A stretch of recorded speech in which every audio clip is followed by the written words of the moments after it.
Хипхоп болоод дандаа нийгмийн сэтгэл зүй байдаг. Ямар дуу хэд болж байна? Яг тийм нийгэм байна. Нэг үе бодвол бизнес рүү арай орж эхэлж байна. Яг энэ үед Монгол дайн баян хамтлаг гарч ирсэн.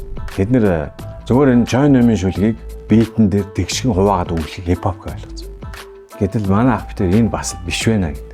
Нөгөө талд нөгөө Джейсон болохоор морц шиг флоу зурангуу тэнд нь тааруулсан монгол өгнүүдийг наагаад ямар ч утга логикгүйгээр энийг хипхоп гэдэг энэ хоёулаа биш байсан. Өөрийнхөө биеэр, өөрийнхөө цамгуудаар, дуунуудаар нийгэмд хүргэсэн гэж би боддог. Тэнгүүд яг энэ үеэс эхлээд агуулга руу чиглэсэн хипхоп урсгал үүсэж эхэлсэн.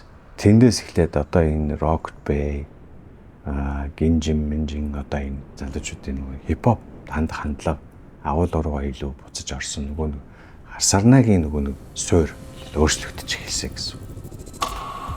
Тэгээ би тэрнээс цаашаа G-тэй ажиллаа өөрчлөлтөд явсан. Тэгээ миний шин цомогч гарсан. Тэр үед намайг сайн танихгүй G миний нэг номерыг үзэн ядагч болж хөгжсөн байсан. Яагаад мэдгүй хаанаас үсэлтэй би мэдэхгүй. G танихгүй үнэ тэгж үзэн ядахгүй байх гэж би бодож байна.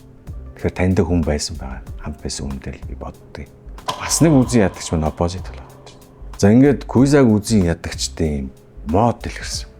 За дараа нь Rocket Bay гадаадаас ирсэн. Тэгээ эхний хийсэн дунд бас миний эсрэг дуу байл.